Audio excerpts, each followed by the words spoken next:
Olá, eu sou o Matheus Pastick e este é o Atrás da Cena, seu videocast de entrevistas com quem faz e acontece na cena do entretenimento do Brasil e de...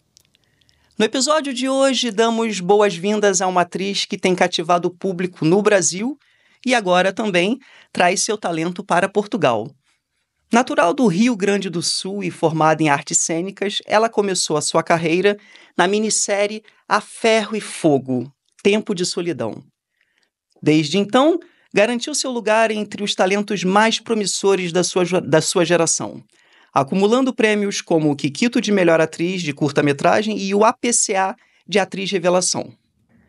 Seu trabalho em produções como Mulher de Fases e Bom Dia, Verônica conquistou público e crítica. Já no teatro, ela emocionou plateias em peças como Pulso. Com uma forte presença em cena e uma visão artística que desafia os limites da atuação, a convidada que eu recebo hoje para contar tudo o que acontece atrás da cena é a atriz brasileira Elisa Volpato.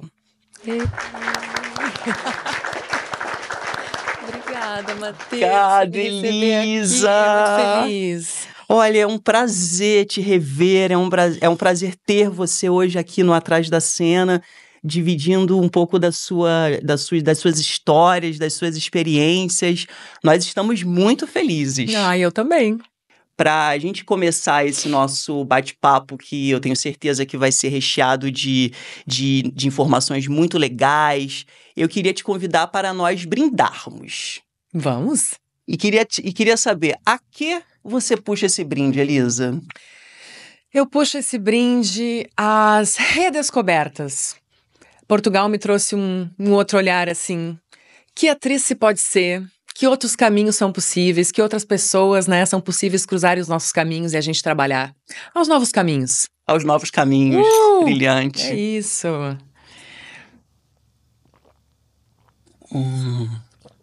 Mas que delícia. Vamos lá, Elisa. Para a gente já começar aqui o nosso bate-papo, eu escolhi nessa primeira temporada, onde nós estamos entrevistando os atores e atrizes do Brasil e de Portugal, eu escolhi para começar a mesma pergunta. Fiz para todo mundo a mesma pergunta, que é uma pergunta que para mim é muito curioso, que é de saber qual foi a primeira vez que você entrou dentro de um camarim. A primeira vez que eu entrei num camarim de audiovisual... Em geral, tá? No geral? Quando criança... Primeira recordação que você tem desse ambiente? Bom, então a primeira vez que eu entrei num camarim foi nas nas apresentações de balé, porque era o que eu fazia na minha cidade. Eu sou de uma cidade muito pequenininha, no interior do Rio Grande do Sul, Nova Prata, e a gente não tinha teatro lá na época, e assim, eu participava de todas as coisas artísticas que estavam ao meu alcance. Então a dança, para mim, o balé, o jazz, era um momento muito especial, de poder estar em cena, de poder estar no palco, e eu acho que, eu costumo dizer que eu levava mais a sério a apresentação de balé do que a prova de matemática, né? Quer dizer, assim, para mim aquilo era um assunto seríssimo. Então, assim, estar em cena, ensaiar o que vai ser apresentado e tal. Então, assim, eu sempre levei muito a sério o fazer artístico. E aí eu vi que tinha um negócio ali. Eu falei, gente, então eu acho que é meio por aí, assim, porque aquilo era muito importante pra mim, assim. Então, acho que talvez o meu primeiro camarim tenha sido, nas apresentações de balé, quando criança, adolescente, enfim. E depois, enfim, depois, quando eu fui fazer artes cênicas mesmo, que eu também entendi o que era teatro. Porque também o teatro era uma coisa que eu desconhecia, que eu sabia que eu queria fazer, mas eu desconhecia. Quando eu cheguei na faculdade, eu não sabia direito onde é que eu estava pisando, mas eu sabia intuitivamente que eu tinha que estar ali. Então, para mim, foi um momento, assim, de entender, de descobrir, assim, também o que é esse ambiente todo, estudar, né? Tinha muita vontade também de saber quem veio antes de mim, quem veio antes da gente, como é importante, né, a gente saber as histórias, né? A história mesmo, né? Como é que é o seu relacionamento com esse espaço de transformação que é o camarim? O camarim, eu acho que ele é um espaço de concentração para mim, assim. Porque ele é o esse antes, né? Ele é ali onde você tá não só se preparando ali, né? Tem uma coisa estética, eventualmente você passar uma maquiagem, mas eu acho que é um lugar de aquecer a voz, de ficar em silêncio, de passar o texto na cabeça. Pra mim, ele é um lugar de recuo. Pra quando chegar lá, seja no audiovisual ou seja no teatro, poder explodir lá na cena. Mas eu acho que ele é um lugar de introspecção. Tanto que eu nunca gostei muito de camarim muito agitado, porque o camarim às vezes vira isso, né? Um lugar que todo mundo tá ali conversando, e aí chega a equipe, chega todo mundo. E pra mim isso é um ambiente muito sagrado, assim, porque é o momento que você tem ali de poder dar uma concentrada, né? Então eu vejo como esse lugar introspectivo, assim. E saindo agora um pouco do camarim, vamos falar de um dos seus primeiros papéis no cinema, que foi a Paula, de Um Animal Menor. Um curta-metragem que lhe rendeu um prêmio no Festival de Gramado. No filme, Paula acorda dentro de um poço profundo e trava um tenso jogo de poder com José, um menino de 10 anos, que surge como o seu único contato com o mundo exterior. Queria saber, na sua opinião, Elisa, qual é a importância da realização de curtas para a indústria do audiovisual? Ai, eu amei essa pergunta, Matheus, porque eu adoro curta-metragem. Eu também. Eu sou muito fã de curta-metragem. Eu gosto de assistir curta-metragem e eu gosto de fazer curta-metragem, porque tem até o Jorge Furtado sempre fala, né? Tem histórias que são para ser contadas em 1h30 e tem histórias que são para ser contadas em 5 minutos. Em 2 minutos, em 10 minutos. E eu acho esse lapso do curta-metragem tão interessante, porque assim, você não tem um tempo muito grande para desenvolver uma grande história e você sempre tem a possibilidade de deixar uma coisa no ar. Então, o curta-metragem, para mim, ele sempre me deixa em suspenso de uma história que... Nossa, para onde será que foi essa personagem? O que será que aconteceu depois? Ou é um olhar pela fechadura, aquele recorte daquele pequeno momento, assim. Então, eu acho o curta, assim, de uma potência, sabe? Assim, como exercício também pro ator e para todo mundo que trabalha em audiovisual, assim. Acho extraordinário fazer curta-metragem, assim. Então, o curta, né, O Animal Menor, foi uma alegria na minha vida, porque era um roteiro muito interessante, né, que tem esse jogo justamente de você ver essa personagem que acorda dentro de um poço, você não sabe como ela chegou ali, você não tem nada pregresso e você começa a ver a história dela a partir dali e ela começa a se comunicar com essa criança que chega, que também não se sabe de onde que vem, de que background, como ela apareceu ali, que lugar é esse também, é meio um não lugar. E aí ela começa a se comunicar com ele e ele é o único, né, a única comunicação fora dali. E ela começa a pedir ajuda e ele fala que vai ajudar. E quando você vê, ele tá, na verdade, mantendo ela ali. Porque ele tá ajudando, ele tá trazendo comida, água, mas ele não tira ela dali, né? Ele não resgata ela, ele mantém ela ali. Então ela acaba virando meio que uma presa, né? Enclausurada ali naquele poço. E aí é muito interessante esse jogo de poder também de uma adulta com uma criança, né? Que também tem um cuidado ali de tentar falar com aquela criança, tentar assim, fala pro seu pai trazer alguém aqui. E ela fala, ok, eu vou. E ela não traz. E aí, então, ela começa a ficar com ódio dessa criança também. Então, assim, essa criança começa a ser esse algoz, né? Que tá mantendo ela ali de uma forma super violenta no fim.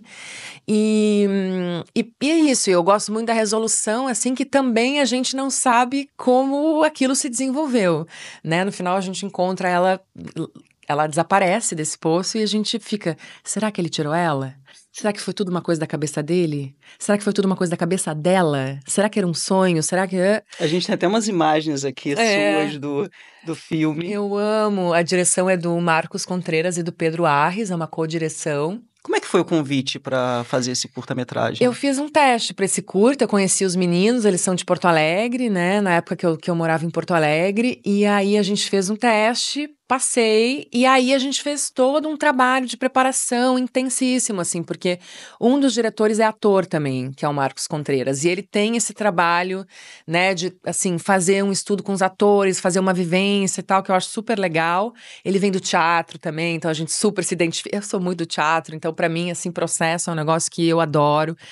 E aí a gente fez um processo longo de preparação. E aí a gente gravou e foi super interessante porque eles construíram o poço dentro de uma igreja para ter um eco. Então, assim, foi construída uma estrutura com uma piscina embaixo, não sei o quê. Que interessante. Super legal. A direção de arte é lindíssima, da Carmela Rocha, que ela construiu toda essa parte das pedras do poço. Inclusive, é muito interessante porque essas pedras são de isopor e resina. E eu acho, assim, uma loucura, porque imprime muito, assim, né? Como se fossem pedras. Elisa, o fato dessa história ela se passar num espaço apertado, claustrofóbico, que limita a ação e a movimentação em cena, isso representou para você algum desafio em relação à interpretação? Eu acho que tudo ajuda, né? Eu acho que todos esses desafios, às vezes, né, da espacialidade, eu sempre tento pegar a meu favor, né? Então, o que é isso? Essa mulher ali que tá presa, então ela também, né, isso passa para o seu interno também, né? Essa clausura, assim. E isso é muito bom, assim, porque faz a gente se relacionar mesmo com o espaço, né?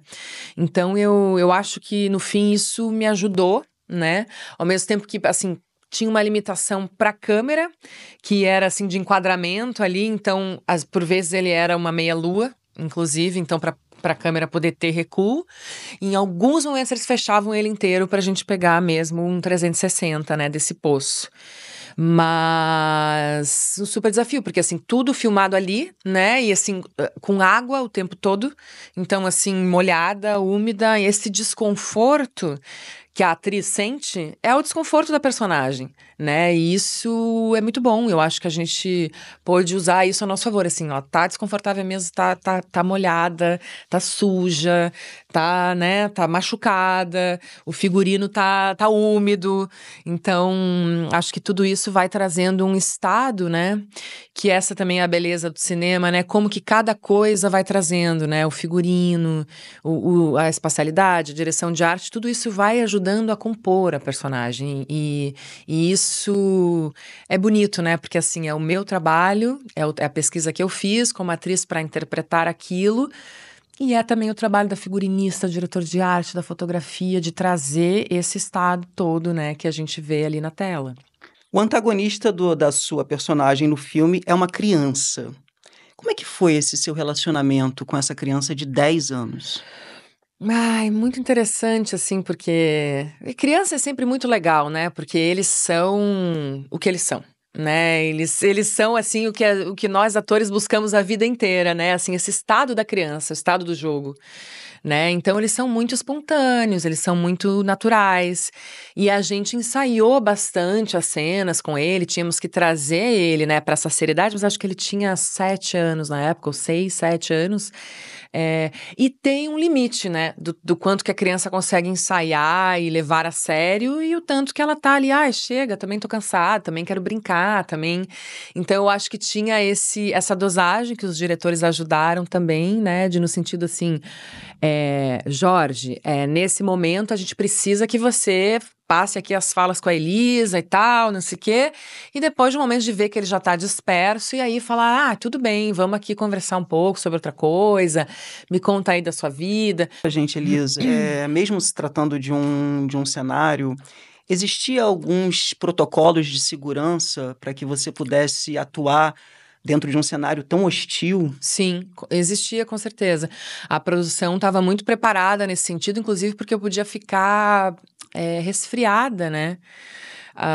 Claro, teve um cuidado de ter uma água ali que não era quente, mas era uma água morna, não era uma água fria, mas é isso, você passa muito tempo ali. Então você pode ter ali uma hipotermia, uma coisa, né? Então a produção estava muito ligada nisso.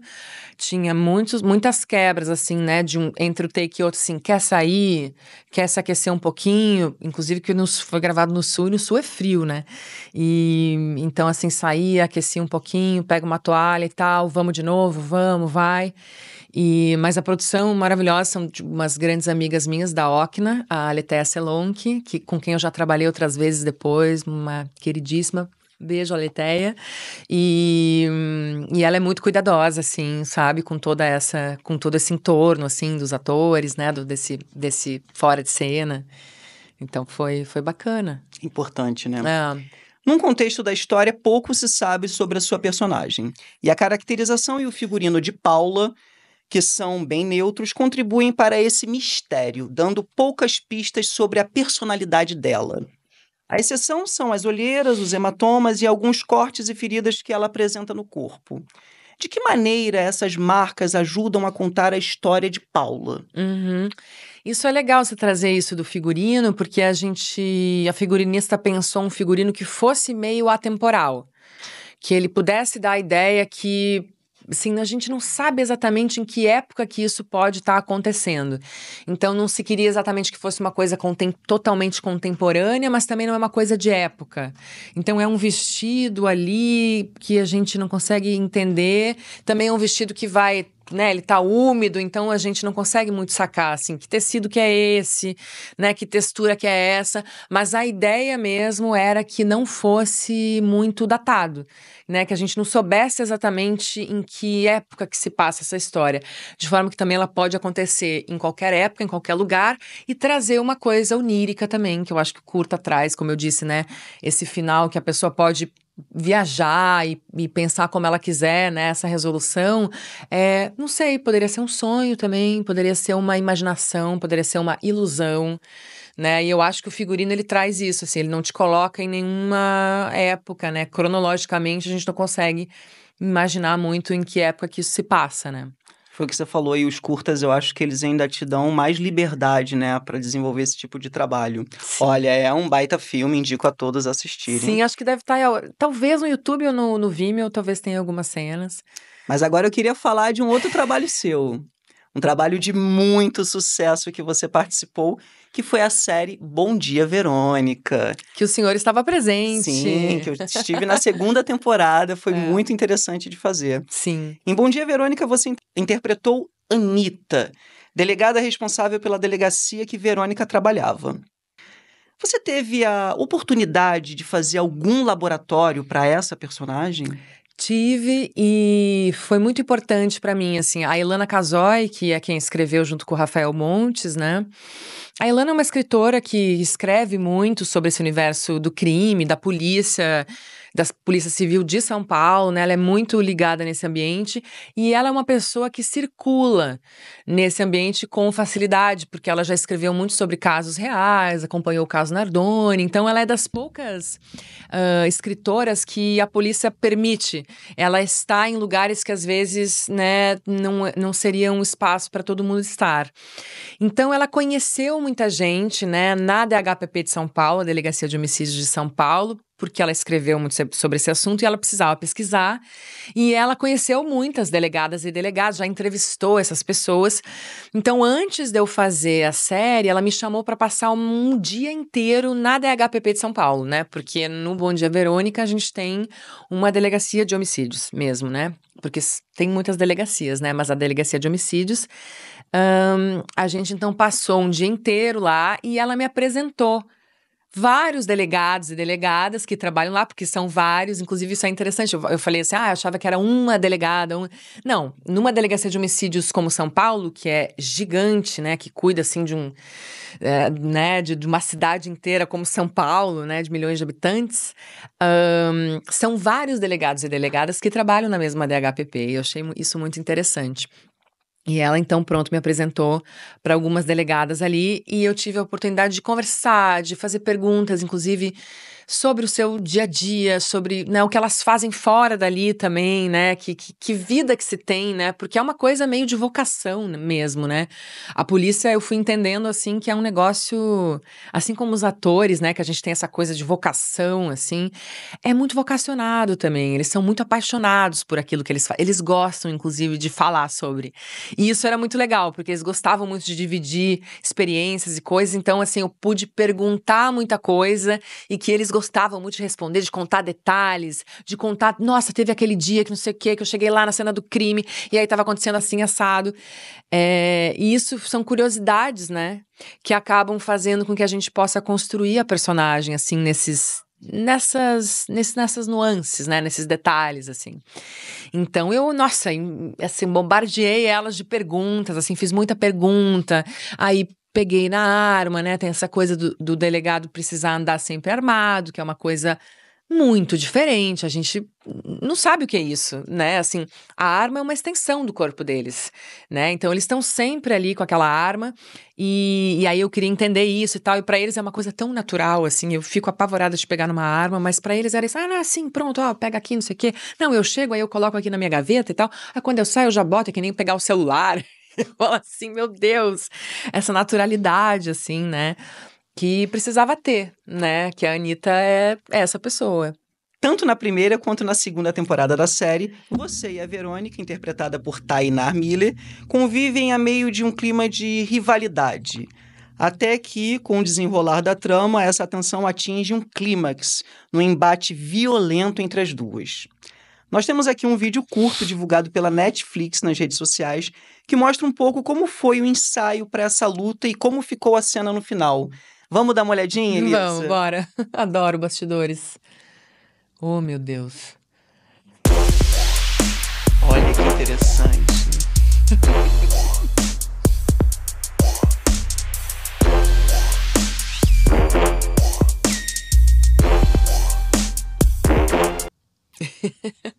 Dá para perceber que essa cena, ela teve chutes, tiveram socos e está muito bem coreografada. Sim. Vocês contaram com a ajuda de alguns especialistas para filmar uma cena como essa? E quem foi esse profissional? Conta pra gente, Elisa.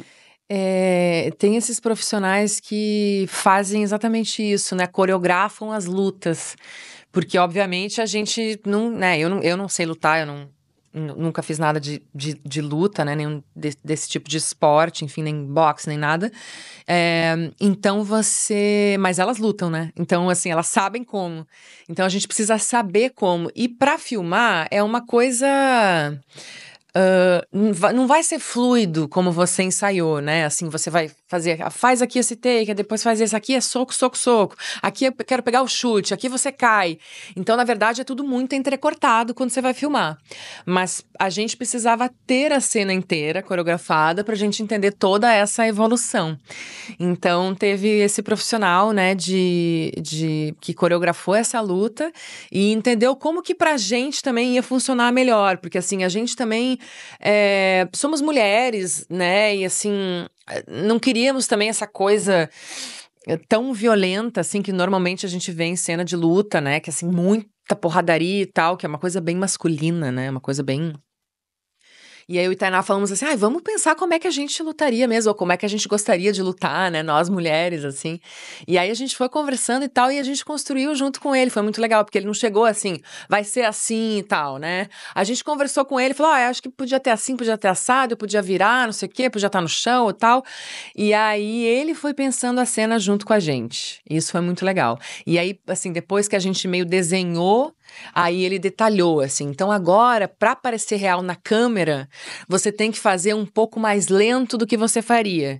Então, o que você, né, normalmente numa luta seria pá, pá, pá.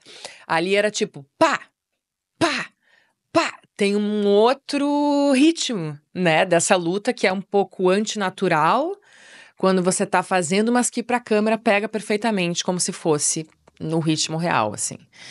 E esse entendimento eu acho que é uma coisa de entendimento de expressão corporal mesmo. Assim. Ali você vê como as aulinhas de teatro funcionam, né? Como quando você tá ali na aulinha de teatro mesmo, assim, e fingindo que você tá numa luta, você quer.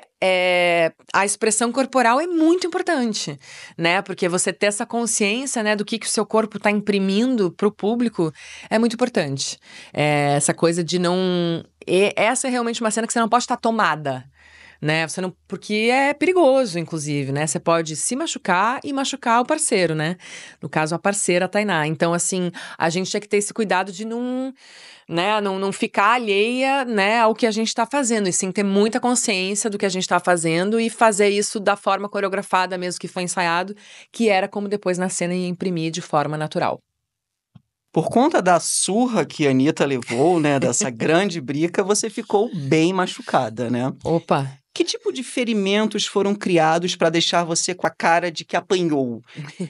Como que foram essas sessões de maquiagens criadas por Juliana Mendes, minha parceira lá, assinou o Bom Dia Verônica e fez um trabalho, vamos combinar, deslumbrante, né? Deslumbrante. Olha, que a gente tem até umas imagens, olha, como ficou legal. Não, demais. Como é que foram? Quanto tempo demorou? Conta para quem está em casa assistindo, como que funciona para fazer cenas como essa? Por exemplo, ela ia te batendo e aí cortava para que entrasse a caracterização para fazer um ferimento.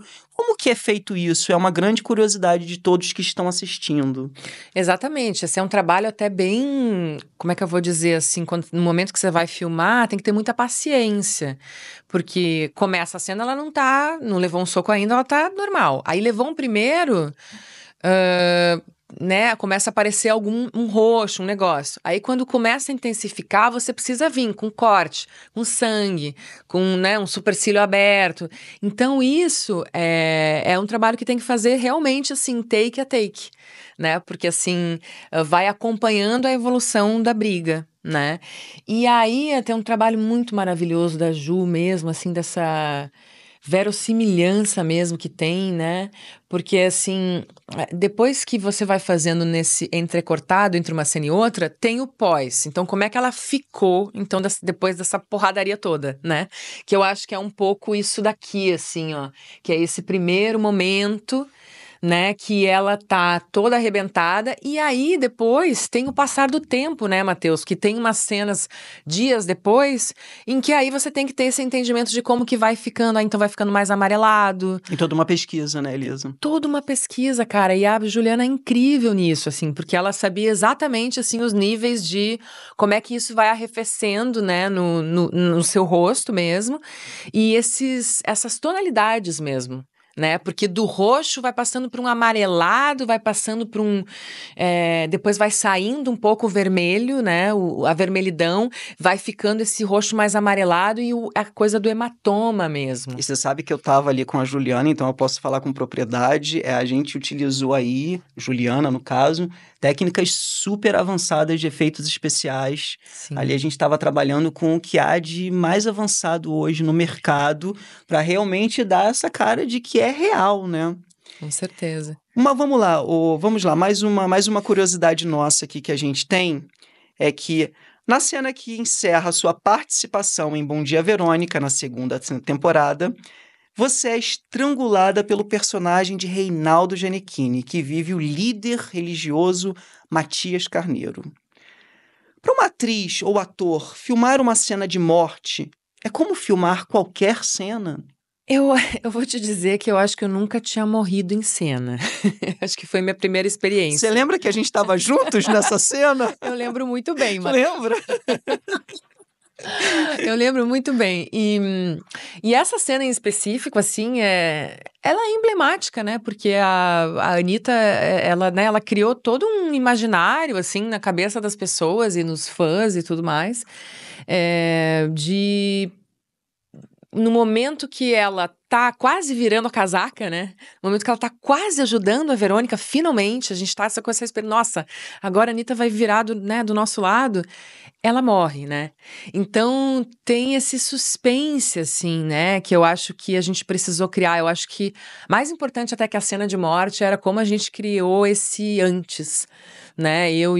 Você e o Gianecchini chegaram a conversar antes, quando leram a cena, como é que foi? Conversei bastante também com a Bel Jaguaribe, né? Que é quem tava dirigindo essa cena, que é assim, quando ela vê que ele tá pela câmera do interfone, que ela vê que ele tá na porta da casa dela, de alguma maneira, ela sabe que ela pode morrer.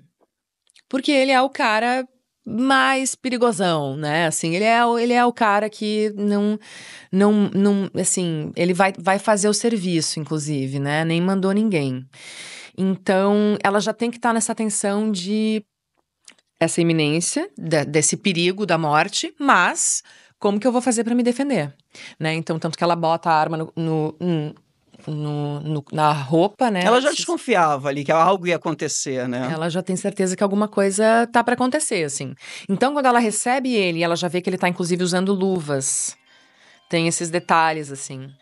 Então, ela precisa estar realmente nessa tensão e, ao mesmo tempo, muito alerta. Porque ela sabe que pode acontecer a qualquer momento. Peraí, gente, desculpa, Elisa. Imagina.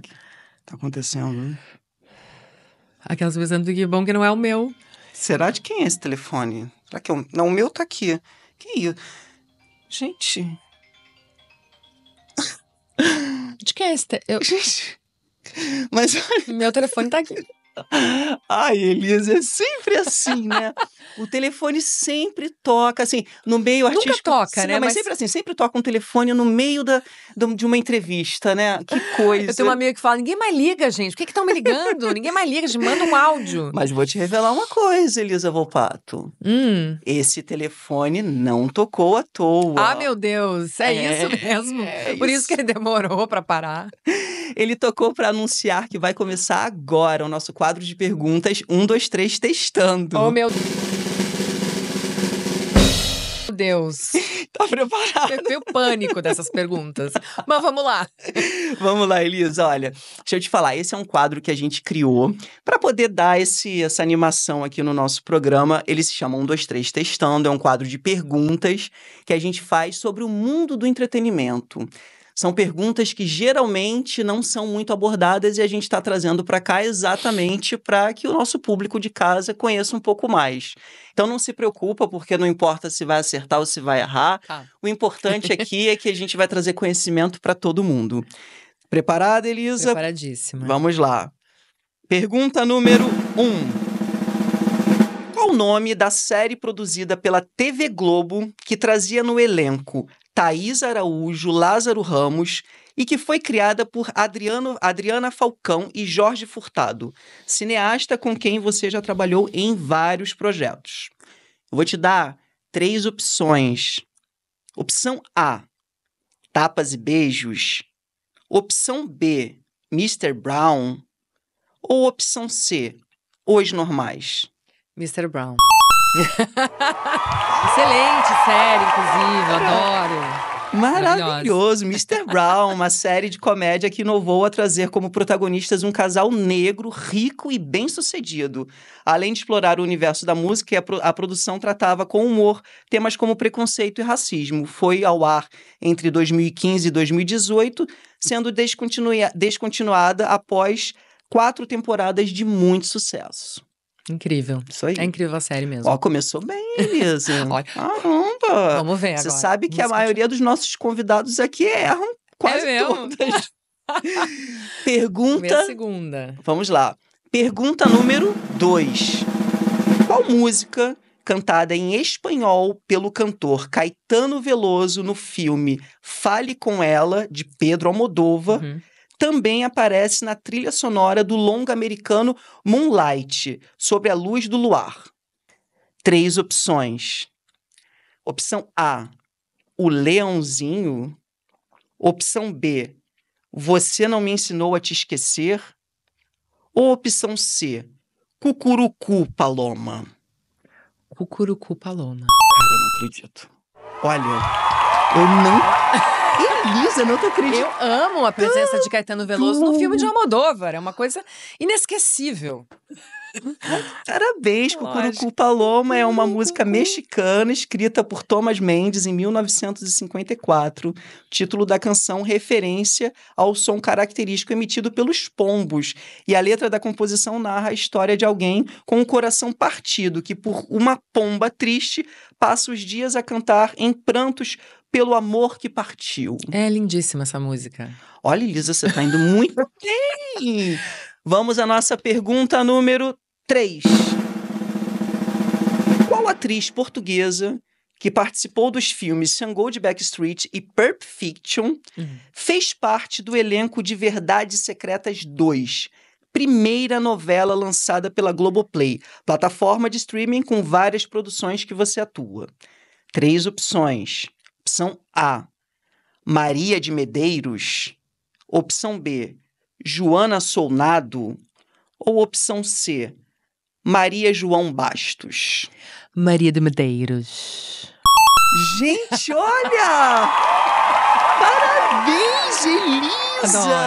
Adoro. Isso aí, atriz, diretora e cantora Maria de Medeiros atuou em mais de 120 produções no cinema, tornando-se musa de filmes cult nos anos 90. O convite para participar da série Verdades Secretas 2 novela em que interpretou Blanche, dona de uma agência de modelos, partiu do diretor Bruno Safadi, que enviou para ela um e-mail falando sobre a personagem e a direção de Amora Maltner, que a atriz já queria trabalhar há muito tempo. Sim, e ela tá incrível em Verdades Secretas, tá incrível, é verdade. É tá uma incrível. personagem ótima, assim. E esse foi o nosso quadro 1, 2, 3 testando. E aí, Elisa? Eu acho que eu me saí bem, né? Gente, olha, a Elisa se saiu muito bem. Você sabe que até agora nós só tivemos... A única que teve 3 acertos foi a nossa primeira convidada, que é uma atriz portuguesa, chamada Ana Guiomar. Então, Elisa Volpato e Ana Guiomar seguem aí em primeiro lugar. Vamos, Ana! Isso aí. Será que... Olha, só falta mais um episódio para terminar a nossa temporada. Será que vocês vão liderar ali o ranking de primeiro lugar? Acho que sim. Vou torcer, porque vai ser lindo. Vai ser Brasil e Portugal juntinhos. É isso. E você de casa, o que você achou do seu desempenho? Conseguiu responder todas as perguntinhas? Lembrando que se você tiver alguma pergunta aqui para o nosso quadro 1, 2, 3 testando, basta você enviar para as nossas redes sociais, que se a sua pergunta for aprovada, nós vamos ler aqui e daremos os devidos créditos. Voltando a falar um pouco das produções de streaming, o assunto agora é a série Aruanas, que conta a história de 3 ativistas de uma ONG em defesa do meio ambiente, vivida por Débora Falabella, Leandra Leal e Thaís Araújo. Na história, Ivona retorna ao Brasil para ajudar a ONG Aruana a derrubar uma medida provisória que pretende isentar empresas petrolíferas do pagamento de 1 trilhão de impostos. De quebra, ela pretende se vingar da ex-Olga, vivida por Camila Pitanga, ajudando a equipe a encontrar seus pontos fracos. Ivona é a sua primeira personagem homossexual em dramaturgia? Acho que sim. Com essa potência, né? Com essa repercussão, com certeza, né? Ao lado de Camila. Mas acho que sim. E conta pra gente, Elisa, como é que foi o processo para construir essa personagem tão intensa, tão interessante? Primeiro que eu adoro a série, assim, queria louvar, assim, também essas atrizes extraordinárias que fazem parte dessa produção, que são atrizes que eu cresci assistindo também, que eu sou muito admiradora, né? Então, foi uma alegria muito grande poder fazer parte, né? A Camila, ela tem essa coisa do processo, né? De gostar de ensaiar, de gostar da gente esmiuçar a cena, estudar a cena juntas. E eu também sou super CDF, assim, também gosto muito de trabalhar a cena, então é muito legal quando tem esses encontros, né? Porque os atores têm, assim, diversos processos, né, Matheus? Tem gente que também não gosta muito de esmiuçar e tá tudo bem, e gosta de passar a cena uma vez e vambora. Eu e a Camila, a gente fez um trabalho, assim, fora dos nossos ensaios coletivos com todo o elenco. Então, a gente fez uns ensaios, eu e ela, assim. Então, além do trabalho com a Amanda Gabriel, que é uma preparadora de elenco incrível também, que eu já trabalhei mais de uma vez. Então, a gente fez um trabalho ali com a Amanda e depois a gente fez uns ensaios, eu e Camila, para trabalhar só as nossas cenas mesmo, e a gente entender os punts da cena e tudo mais. E a gente queria, e isso foi uma conversa muito legal minha e da Camila, de trazer uma história de amor mesmo, sabe? Porque essas duas, né, personagens, figuras, são muito apaixonadas, né? Elas tiveram ali um quiprocó que tem a ver com o trabalho, né, de uma delas, então elas acabaram se distanciando, e aí é nesse momento que a Ivona chega e vem ajudar a Aruanas, ajudar a Aruana, a ONG, mas elas têm assim, profunda paixão, admiração uma pela outra, na verdade. Então, e aí tem cenas de flashback em que a gente pode mostrar mesmo essa relação, né, de amor das duas, e depois tem um momento também em que elas estão ali já rompidas e que elas têm esse embate ao mesmo tempo em que tem muito, assim, as duas se gostam muito. Então tem um pouco essa dualidade, assim. E a gente queria, assim, fazer uma cena linda de duas mulheres juntas, né, de duas mulheres se beijando, uma coisa que a gente não tá muito acostumado a ver, né, principalmente na TV aberta, né, e que eu acho tão importante desmistificar, sabe, porque é isso, né, Matheus, assim, o mundo mudou tanto, né, a gente já se privou muito, né, de mostrar esse tipo de amor e de relação nas produções audiovisuais, e eu acho que não tem porquê, né, assim, tem espaço para todo tipo de amor, né? As pessoas se relacionam de maneiras muito diversas e que bom, né? Então eu vi, assim, nessa personagem a oportunidade de trazer cenas bonitas e delicadas né, intensas ao mesmo tempo de duas mulheres que se amam. Que máximo, É. Elisa. Para além do arco romântico, Ivona tem uma missão central como ativista. Como foi para você interpretar alguém com tamanho comprometimento em lutar contra esses interesses corporativos? A Aruanas é uma série muito importante, né? Porque ela toca nesse ponto dos ativistas ambientais do Brasil. Você sabe que o Brasil é o país que mais mata ativistas ambientais no mundo, né? Então, isso é um assunto muito sério, assim, Sim. né? Então, elas trazem isso muito na primeira temporada, inclusive, que quando eu não estou ainda, porque se passa na Amazônia, e ali tem uma questão mesmo de garimpo ilegal, desmatamento, em que elas vão ali e elas correm riscos, né? Seríssimos, assim. A Ivona, ela é meio que uma ativista feminista, né? E ela acaba vindo ajudar nas questões ambientais, porque ela tem essa arma, digamos, que ela também está lutando contra a Olga, que é uma lobista. Lobista, exatamente. Ela é uma lobista, então é uma pessoa que, assim, faz o trâmite dentro do Congresso, onde a coisa realmente vai ser aprovada ou não, e a Ivona, ela tem a capacidade de mexer com o emocional da Olga, né, que é essa pessoa que está fazendo andar aquele projeto que as aruanas não querem que vá para frente. A gente fez um trabalho no Green, né? A gente foi visitar o Greenpeace lá em São Paulo, também fizemos um laboratório lá com eles, passamos uma tarde lá com eles, para entender também, né, qual que é o dia a dia, né, desses ativistas, assim, o que eles fazem exatamente, porque tem um trabalho de ir a campo, mas tem um trabalho também de ficar ali articulando muito, né, na rede social, na internet, e mandando e-mail, e falando com as pessoas, tem uma articulação política muito forte. Sim. Então, foi legal entender, assim, todo esse mecanismo, e depois a gente fez um treinamento com eles mesmo de ir a campo, como é que eles fazem. Tem uma coisa muito interessante, né, porque o ativista, quando ele faz alguma manifestação, assim, ele quer chamar atenção, né? Então, ele vai fazer um negócio que ele sabe que a polícia vai chegar em algum momento, vai tirar eles dali, mas eles fazem de tudo para que aquilo dure o mais tempo possível, para que alguém pegue isso em imagens e depois isso viralize. Então, tem uma estratégia, assim, um pouco desse chamar atenção mesmo.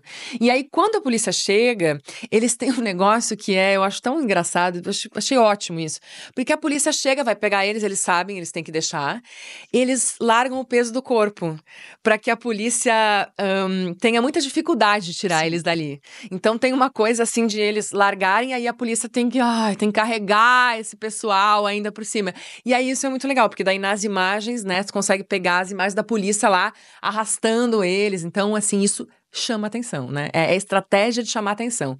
Tanto que a primeira cena, né, a cena inicial ali do Aruanas 2, é uma ação que eles fazem num jogo de futebol, né? E aí eles fazem cair, assim, um pano com um negócio assim, não a petrolífera, tal, não sei o que. Que é todo um esquema, né, de você poder burlar ali a segurança do estádio, não sei o quê, e depois largar um negócio, depois eles ainda descem de rapel, né? Então, assim, é todo, né, uma ação, e aquilo chama atenção, porque todo mundo com o celular na mão, aquilo filmando, não sei o quê. Então, aquilo ilustra bem, assim. Eu achei o máximo, assim, achei que é um trabalho incrível, assim, de muita coragem, sabe? De se expor mesmo, muito perigoso também, né? Que eles têm que ter todo um aparato de segurança. Tem uma coisa que eles falam de nível de riscos, né? Então, nível 1, nível 2, nível 3, nível 4, nível 5. É tipo assim, isso é nível 3 de risco. Então, eles têm que saber que ali eles precisam ter um advogado já para tirar eles da cadeia, porque eles vão ser presos. Tem que ter segurança, não sei o quê. Tem que ter uma ambulância perto. Então, É tudo muito pensado, né? Tudo muito pensado. Mas olha, outra coisa que me chamou muita atenção na série é que Ivona tem um visual bem expressivo, marcado pelas sobrancelhas e cabelos descoloridos. Qual foi a referência para a construção desse visual? Você acha que o fato da Ivona ter vindo de um outro país influenciou de alguma forma a caracterização escolhida para ela? Sim, ela é uma ativista que mora na Europa, né? Mora na França, não sei o quê. E tem outras referências, né? A gente ficou pensando assim, o que a gente podia trazer, assim, de uma coisa diferente? Eu tava com o cabelo comprido, loiro, e eu acabo que eu imprimo muito essa coisa, né? A loirinha de olho claro, assim, eu sempre tomo cuidado, porque eu tenho uma cara, assim, que é um pouco apolínea e tal. E aí, como precisava dessa personagem ser um pouco mais young, assim, eu falei, eu queria uma coisa que desse uma coisa um pouquinho mais violenta até pra ela, meio forte, assim. E aí a gente ficou pensando e tal, eu trouxe essa ideia da sobrancelha, o André, que é o maquiador, gostou, e aí a gente foi atrás de umas referências, eu acho que a gente até pegou um pouco a referência da Girl with the Dragon Tattoo, que é, sabe, esse filme? E que ela tem também a sobrancelha descolorida, um monte de Sim, piercing, sim. não sei o quê. A gente falou, a gente não vai chegar nisso, não chega a ser tanto, mas acho que a sobrancelha vai dar uma quebra legal, assim. E um estranhamento, assim, de uma pessoa que vem de outro país, tá com outras referências e tal. E acho que se diferenciava também, né, do resto das meninas. Porque também é isso, né, Matheus? É uma série com muitas mulheres, né, com muitas atrizes. E isso é interessante de pensar, né? O que cada uma tem de específico, né? Então, acho que ali a gente conseguiu achar esse... Acho que faz parte ali do trabalho de caracterização encontrar, né, a identidade de cada personagem. Agora, Elisa, na versão para a TV aberta, a Globo cortou várias cenas de intimidade e carinho entre Ivona e Olga. Queria saber, Elisa, qual é a sua opinião a respeito disso? A que você atribui esse retrocesso na abordagem de tramas homossexuais dentro da TV aberta? Fiquei chateada. Também. Esse chateada, eu vou explicar. É o seguinte: você já tem um roteiro que coloca duas mulheres se relacionando. E se relacionando amorosamente, né? E se relacionando de um jeito intenso. Então, assim, não aparece só beijo, elas têm uma cena ali de intimidade, de sexo. É, e é o seguinte, o roteiro já trouxe isso, né? Eu fiquei muito surpresa, assim, assim, por quê? Mas você encarou como um retrocesso nosso? Eu, De TV aberta, né? Especificamente falando de TV aberta, gente. Sim, exatamente. Eu encaro como um retrocesso, Matheus, porque assim, a gente tem a oportunidade. Produziu, né? Produziu, já tá filmado, já tá Exato. feito. Você tem a oportunidade de trazer isso para o público e desmistificar isso na cabeça do público, porque o público, no geral, eu entendo, né, que tenha às vezes, esse conservadorismo um pouco, né, não esteja muito acostumado, então, assim, tem esse...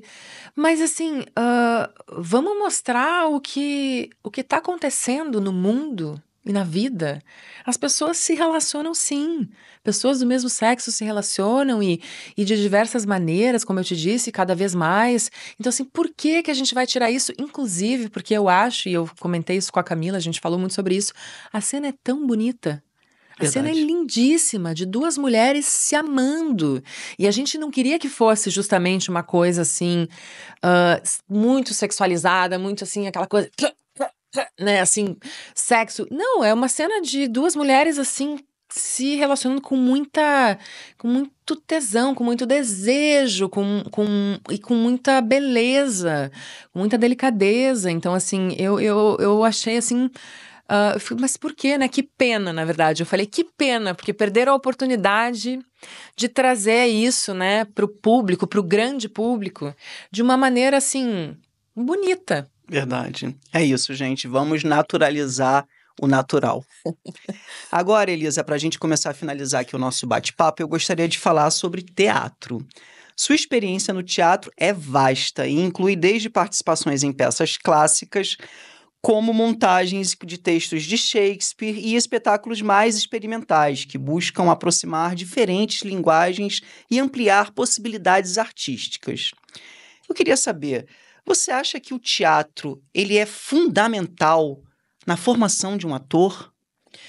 Olha, Matheus, eu, particularmente, eu estou falando sobre a minha experiência. Para mim, o teatro, ele é divisor de águas, assim, ele é... Não é divisor de águas, ele é um lugar de fortalecimento do meu exercício de atriz. Então eu não me vejo assim, eu comecei fazendo teatro, né? Eu fui estudar artes cênicas lá em Porto Alegre, eu começo a minha trajetória no teatro. E para mim tudo surge um pouco dali. Então a maneira também com que depois eu aprendo a me relacionar com o audiovisual tem a ver com o teatro. Então para mim ele é um lugar ele é um lugar de base. E eu não vou dizer assim que todos os atores precisem fazer teatro, né, para ser um bom ator, inclusive porque tem atores extraordinários que nunca fizeram teatro e cito aqui a própria Adriana Esteves, que eu tive a oportunidade de trabalhar em Assédio, que é uma atriz incrível, que eu amo e eu acho ela assim impecável. E ela nunca fez teatro, né, assim, e ao mesmo tempo, parece que ela fez. Ela é uma atriz tão inteira, assim, e que entende também, né, dos mecanismos e que também tem o seu processo. Dá pra ver que ela é uma atriz que tem ali a sua higiene pessoal como atriz, né, assim, como que ela estuda cada cena, ela faz um trabalho de mesa super importante, entender o texto e tal, que é uma coisa que se faz muito em teatro. Então, assim, eu acho que não é assim, né, não é uma coisa que todo ator precisa ter, mas pra mim, eu acho fundamental. E para mim, esse trânsito entre o teatro e o audiovisual, o tempo todo, né, assim, poder, assim, oxalá eu possa realmente sempre fazer teatro e audiovisual junto, para mim me fortalece. Eu acho que uma coisa ajuda a outra. E até porque o teatro, agora falando um pouco, né, a gente não tá sempre trabalhando com audiovisual, a gente não tá sempre sendo chamado, né, a gente não tá sempre tendo a oportunidade da nossa vida, não é sempre que tem um Bom Dia Verônica, né, na sua vida, assim, ali, você fez ali 2 temporadas e tal, legal. Mas depois, né, nesses momentos, inclusive, de entre safra, que é uma coisa que os atores vivem muito, você deve saber, entre a safra de trabalho, o teatro, para mim, ele é o lugar mais autoral, ele é o lugar que eu consigo propor projetos meus, propor coisas em que eu quero me desafiar como atriz. Então, assim, para mim ele é um lugar da casa, é um lugar mais próximo em que eu consigo, assim, também me movimentar de forma mais fácil, consigo reunir as pessoas e montar uma equipe, vamos fazer isso aqui e tal, com um pouquinho menos de dinheiro, porque o cinema, ele demanda também um orçamento muito maior. Então, assim, o teatro, para mim, ele é um lugar de trânsito e de liberdade criativa que eu consigo sempre voltar, sabe? Nessas entre-safras, assim. Agora eu queria que você falasse um pouco da peça que te trouxe para Portugal, chamada Cópia Exemplar, que tem o texto do dramaturgo Guto Portugal. Conta um pouquinho pra gente, como é que foi essa experiência? Pois é, Matheus, eu aqui em Portugal eu vim assim um pouco pra sacar, né? Eu falei, cara, deixa eu sacar, assim, uma vontade de estar aqui experimentando outras Sua coisas. primeira vez? É minha primeira vez fazendo teatro em outro país, com certeza. Não era a minha primeira vez em Portugal. Mas eu vim para Portugal um pouco em função do meu companheiro, que é o Guto, né? Que é o autor desse texto. O Guto veio fazer um mestrado em audiovisual e ia passar uns meses aqui. Eu vim para cá e falei assim, cara, eu vou aproveitar esse tempo e vou sacar também, vou ver o que eu posso desenvolver ali, que sementes que eu posso plantar ali como atriz. Porque eu acho que a beleza também do trabalho da atriz é você poder fazer isso também em muitos lugares, em muitos ambientes, com pessoas diferentes, né? Você poder juntar a equipe também em lugares diferentes e poder criar onde você estiver, né? Tendo disposição, né? Tendo vontade, eu acho que sempre é possível, assim. E aí, pronto, esse texto que o Guto escreveu, ele escreveu faz 2 anos já, e era um texto inédito que estava ali, que não tinha sido montado ainda. E é super interessante, ele é um monólogo, né? E ele fala justamente de uma atriz é uma atriz que já fez algumas coisas em audiovisual, já teve ali a sua projeção e que está agora querendo escrever. Está querendo escrever uma peça de teatro. E se vê ali meio bloqueada nesse momento, assim, de escrever, que é uma coisa que ela nunca fez. E nesse momento que ela resolve começar a escrever, ela começa a ficar em crise com esse processo criativo e ela resolve copiar o início do texto de um dramaturgo que ela admira muito, pro início dessa peça. E esse é o ponto de partida, então, porque ela começa já copiando uma coisa, e aí o texto discute muito isso, né? Do que é cópia, do que é real, do que é inteligência artificial, do que é, né? O que é, sabe, mentira, verdade, e tá o tempo inteiro nesse jogo. E a gente conseguiu se utilizar dessa parte pessoal mesmo, porque eu sou uma atriz, eu estou no momento tentando escrever, apesar de que o Guto não escreveu essa peça pra mim, tá? Mas eu tô nesse momento também querendo escrever pra também criar os meus projetos, e então isso se mistura, a realidade se mistura com a ficção. E a gente usa trechos, a gente usa fotos e vídeos meus no espetáculo, né, de minha atriz, então é um pouco essa personagem, mas é a própria Elisa falando aquilo, né? Sou eu me apresento como Elisa. Então, tem essa coisa dentro da coisa. Sabe aquela imagem de um espelho, se você tirar a imagem, né, tirar uma foto num espelho que fica essa imagem projetada várias vezes e ao mesmo tempo nunca chega no final dessa imagem? Essa é a imagem, que é a imagem do cartaz mesmo que a gente fez, que é essa imagem projetada várias vezes. E aí só queria citar, a direção é da Tainá Dada. Sim, sim. Que é uma amigona minha, é uma atriz... Parceira antiga sua, né? Parceira antiga de Porto Alegre, já tinha trabalhado com ela lá em 2007, quando eu tava ainda em formação. E aí ela tá aqui no Porto, veio fazer o mestrado dela, tá aqui em Portugal há 5 anos. Quando eu vim pra cá, e aí vim com esse texto, eu falei, vou chamar a Tainá pra fazer essa encenação junto comigo, né? Porque aí a gente consegue se reunir e tal. E aí foi muito bacana, assim, porque aí a gente se reuniu, estruturou, não sei o quê. Era pra ser uma coisa simples, é meio uma palestra performance, então é uma mesa, um computador, tal, uma projeção ali, e a gente fez de um jeito simples, como a gente queria, e eu acho que ficou assim bonito e é um pontapé inicial, na verdade. É um projeto que eu quero seguir desenvolvendo ele também no Brasil. A gente vai ver agora quais as possibilidades que a gente tem. Mas aqui a gente foi muito feliz de poder fazer. Foi uma única apresentação, mas foi lá na Casa do Comum, que é um espaço muito legal aqui em Lisboa, no Bairro Alto, e que eles têm uma programação incrível lá. Acontece várias coisas, shows, cinema, exposições, tal, e teatro, performances. E aí eles nos apoiaram, assim, a gente conseguiu ensaiar lá no espaço durante a semana, e aí fizemos lá ontem, né? Fizemos lá no domingo, e foi muito especial, assim. Acho que é um projeto que foi dada a largada e a gente vai seguir fazendo. Recentemente, você e mais 4 artistas fundaram o Instituto Brasileiro de Teatro. Você pode falar um pouquinho mais para a gente sobre essa iniciativa? Quais são os objetivos dela? Se você já conseguiu realizar algo de concreto? Sim, o IBT, né, o Instituto Brasileiro de Teatro, é uma coisa absolutamente nova e revolucionária. E eu falo isso, assim, com todas as letras, de boca cheia mesmo, porque é uma iniciativa que vem para ser como mais uma alternativa de se produzir teatro no Brasil, de se pensar, né, o futuro do teatro. Porque o IBT ele surge com a ideia justamente de fazer uma ponte com a iniciativa privada para financiar teatro de diversas maneiras, Matheus, desde produções de espetáculos até também toda uma parte formativa, com cursos, oficinas. Nós temos hoje em São Paulo, Matheus, uma sede que vai ser inaugurada. Falo isso com muita alegria. Vai ser inaugurada no centro de São Paulo, na Brigadeiro Luiz Antônio. É um prédio mesmo, bem na esquina ali da Brigadeiro, lá no início dela, lá no centro. E é uma região super linda, assim, que pega toda uma bifurcação ali de São Paulo, com vários grafites e coisas. A gente consegue enxergar a Catedral da Sé.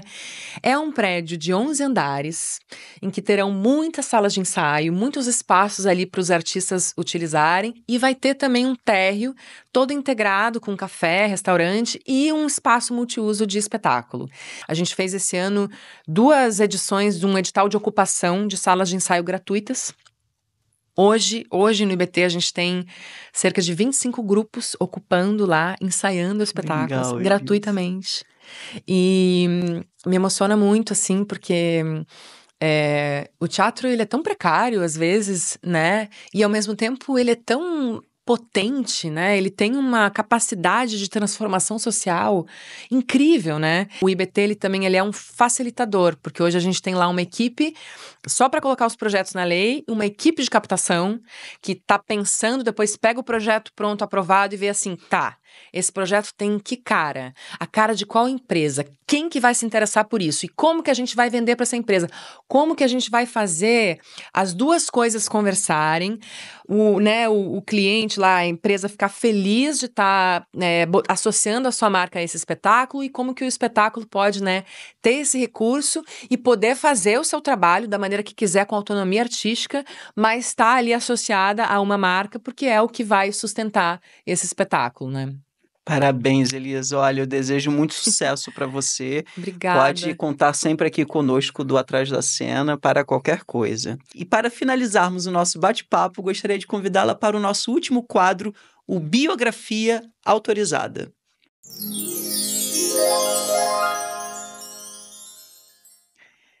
Então, Elisa Volpato, que história que aconteceu atrás da cena que você revela na sua biografia autorizada? Uma coisa que eu tenho tentado me conectar cada vez mais, e eu acho que eu deixo isso, talvez essa mensagem mesmo para as atrizes e atores que estão nessa mesma labuta, é que a gente só pode se comparar com a gente mesmo, sabe? A rede social, ela nos coloca o tempo inteiro nesse lugar do paralelo com o outro, da comparação. Então, às vezes você tá lá vendo, e aí você fala assim, nossa, fulana tá fazendo tal coisa, fulana não sei o que, nossa, olha o trabalho que ela conseguiu, olha isso, olha, eu devia estar fazendo isso, nossa, será que eu tenho que... Primeiro que assim, a trajetória de cada um é a trajetória de cada um. E isso é a beleza da coisa. A minha história, o que me faz chegar aqui hoje, com esses trabalhos que eu já fiz e o que eu tenho construído na sequência, tem a ver com a história o caminho que eu trilhei. Que tem a ver com, muitas vezes, com a minha infância, com o que aconteceu lá atrás, com como eu chego a ser essa atriz que eu sou, as referências que eu tive. E cada um tem as suas.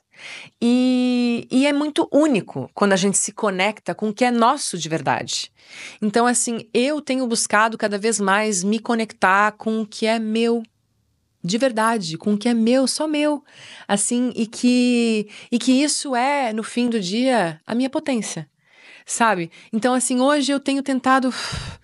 Cara, eu não quero me comparar com ninguém. Eu quero ser a Elisa. Quem é a Elisa hoje? Atriz que fez X e X trabalhos, trabalhou com não sei quem, que tá construindo essa trajetória, que tem esse objetivo. E, assim... pra gente ser feliz, né? Porque, assim, às vezes a gente se mistura com essas coisas todas e esquece que a gente perde muita energia nisso. Não há mais tempo para perder energia, gente. A gente tem que ser feliz, sabe? Parabéns, Elisa. Olha, foi incrível acompanhar aqui as suas histórias. Esse bate-papo foi muito legal. Nós estamos, assim, muito, muito felizes de ter você aqui como a nossa penúltima convidada. Muito obrigado mesmo. Querido, obrigada. Eu tô muito feliz de estar aqui no Atrás da Cena. Feliz de te reencontrar. Em Portugal, na Europa. Ai, que chique! E obrigado vocês que estão em casa assistindo a nossa temporada do videocast Atrás da Cena. Na próxima semana teremos o nosso último episódio, dia 18 é o nosso último episódio do Atrás da Cena, e eu convido todos vocês para prepararem a pipoca, convidarem os amigos e toda a família para que assistamos esse episódio juntos. E esse foi o Atrás da Cena. Muito obrigado. Espero vocês na próxima semana. E não esqueçam de curtir, compartilhar e divulgar nas redes sociais o nosso videocast. Um beijinho. Até a próxima semana, gente. Ei! Amiga! Filmaço, você arrasa. Meu Deus, olha, ganhou 1, 2, 3 testando e ganhou...